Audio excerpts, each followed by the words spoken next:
नमस्कार दोस्तों, आज हम विद्युत पाठ का चौथा भाग शुरू करने जा रहे हैं।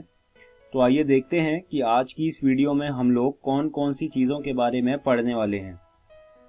तो आज की इस वीडियो में सबसे पहले हम श्रेणी क्रम संयोजन के बारे में पढ़ेंगे और उसके बाद हम पार्श्व क्रम संयोजन के बारे में पढ़ने वाले हैं और आखिरी में हम तापीय प्रभाव के बारे में पढ़ेंगे। तो आइए शुरू करते हैं। प्रतिरोधकों के निकाय। प्रतिरोधकों को दो तरह के संयोजन में रखा जा सकता है। पहला संयोजन है श्रेणी क्रम संयोजन और दूसरा संयोजन है पार्श्व क्रम संयोजन। तो आइए शुरू करते हैं श्रेणी क्रम संयोजन से। अभी जो आप अपने स्क्रीन के सामने चित्र देख रहे हैं, ये श्रेणी क्रम संयोजन का चित्र है। आप देख सकते हैं इस चित्र में जो पहले प्रतिरोधक का निचला सिरा है वो दूसरे प्रतिरोधक के पहले सिरे से जुड़ा हुआ है और ऐसे ही आगे। तो ये होता है श्रेणी क्रम संयोजन। श्रेणी क्रम संयोजन में हर प्रतिरोधक में समान धारा होती है। श्रेणी क्रम संयोजन में कुल विभवांतर प्रत्येक प्रतिरोधक में विभवांतर का योग होता है। तो ये जो बातें हैं श्रेणी क्रम संयोजन के बारे में, ये आप अपनी कॉपियों में लिख लीजिए। अब बात करते हैं कि श्रेणी क्रम संयोजन में जो हम R इक्विवेलेंट निकालते हैं वो कैसे निकालते हैं। तो मैंने जैसा कि आपको बताया कि जो विभवांतर है वो दोनों प्रतिरोधकों में जो विभवांतर होगा उसके योग के बराबर होगा। तो V बराबर V1 प्लस V2।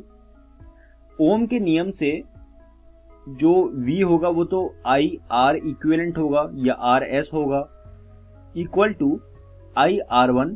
R1 में जो विभवांतर है I R1 plus I R2, ये जो R2 में विभवांतर है। इसके बाद जो I है वो दोनों प्रतिरोधकों में एक समान है, तो I कट जाएगा और जो हमारे पास इक्विवेलेंट रेसिस्टेंस आएगा वो RS आ जाएगा बराबर R1 प्लस R2। तो यहाँ पर अगर 10 प्रतिरोधक भी श्रेणी क्रम संयोजन में लगे होते तो हमें क्या करना था, जो हमारा इक्विवेलेंट R आता वो बराबर होता R1 plus R2 plus R3 plus R4, ऐसे करते करते R10 तक, ऐसे ही 20 के लिए, ऐसे ही 30 के लिए। तो ये होता है श्रेणी क्रम संयोजन में R इक्विवेलेंट। आप इस तरीके को अच्छे से समझ लें और अपनी कॉपियों में लिख लीजिए। अब बात करते हैं पार्श्व क्रम संयोजन की। आपके सामने जो चित्र आया है अभी स्क्रीन पर वो पार्श्व क्रम संयोजन का चित्र है। पार्श्व क्रम संयोजन में कुछ इस प्रकार से प्रतिरोधक लगते हैं। इसके अलावा कुछ बातें पार्श्व क्रम संयोजन के बारे में। पार्श्व क्रम संयोजन में हर प्रतिरोधक में समान विभवांतर होता है। जैसे वहां पर हर प्रतिरोधक में समान विद्युत धारा होती थी, वैसे ही यहाँ पर हर प्रतिरोधक में समान विभवांतर होता है। कुल विद्युत धारा प्रत्येक प्रतिरोधक से प्रवाहित होने वाली धारा का योग होता है पार्श्व क्रम संयोजन में। आप इन दोनों बातों को अपनी कॉपियों में लिख लीजिए। अब बात करते हैं पार्श्व क्रम संयोजन में जो R इक्विवेलेंट होता है कि वो कैसे निकालते हैं। आपको जैसे मैंने बताया कि जो विद्युत धारा होती है वो प्रत्येक प्रतिरोधकों में जो विद्युत धारा है उसके योग के बराबर है। तो I equal to I1 plus I2।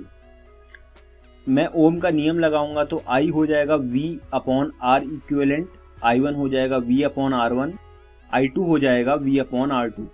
जब V कटेगा, क्योंकि V जो है वो दोनों प्रतिरोधकों में बराबर है, तो V जब कट जाएगा तो हमारे पास आखिरी में आ जाएगा 1 अपॉन R इक्विवेलेंट बराबर 1 upon R1 plus 1 upon R2। तो ये जो होता है ये R इक्विवेलेंट का फॉर्मूला होता है पार्श्व क्रम संयोजन में। अगर यहाँ पर 5 प्रतिरोधक होते तो क्या हो जाता है, यहाँ पर 1 upon R1 plus 1 upon R2 plus 1 upon R3 plus 1 upon R4 plus 1 upon R5। और वहीं अगर 10 होते तो वो 10 तक चले आता, R10 तक चले आता, 20 होते तो R20 तक चले आता और ऐसे ही चलते जाता। तो पार्श्व क्रम संयोजन में जो ये फॉर्मूला आता है आप समझ लीजिए कि इसका उपयोग कैसे करते हैं और इसको अपनी कॉपियों में भी लिख लीजिए। अब बात करते हैं विद्युत के तापीय प्रभावों के बारे में। तो जो स्रोत ऊर्जा होती है वो लगातार गर्मी के रूप में निकलती है। आपने अपने घरों में देखा होगा कि जहां पर बल्ब जलता है, तो जहां पर बल्ब जलता है उसके आसपास थोड़ा गर्म माहौल हो जाता है। तो होता क्या है, जो विद्युत है वो गर्मी अपने अंदर से निकालती है, तो वहीं से आता है विद्युत के तापीय प्रभाव। यह प्रभाव विभिन्न उपकरणों में उपयोग किया जाता है, जैसे कि इस्त्री। आपने अपने घर में इस्त्री देखी होगी जिससे हम कपड़े प्रेस करते हैं, तो उस इस्त्री में ये विद्युत के तापीय प्रभावों का उपयोग किया जाता है। लेकिन विद्युत की जो तापीय प्रभाव है उसकी वजह से हमें काफी नुकसान भी झेलना पड़ता है, क्योंकि इससे जो विद्युत है वो ज्यादा खर्च होती है। ये भी एक इसका नुकसान है, लेकिन इसके बहुत सारे उपयोग भी हैं। बात करते हैं निवेशित शक्ति की। तो जो निवेशित शक्ति का फॉर्मूला होता है वो होता है P = VI।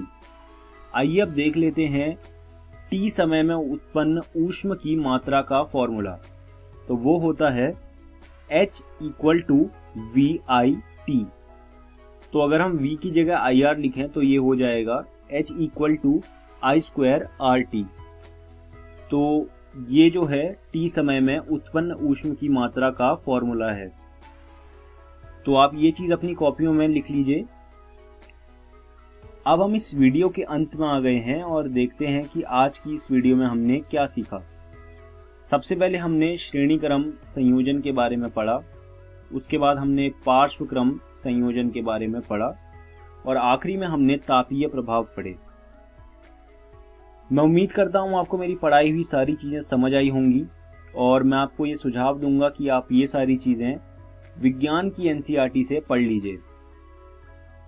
आने वाली वीडियो में हम लोग सबसे पहले तापीय प्रभाव के व्यवहारिक अनुप्रयोग पढ़ेंगे, उसके बाद हम लोग विद्युत शक्ति के बारे में पढ़ेंगे।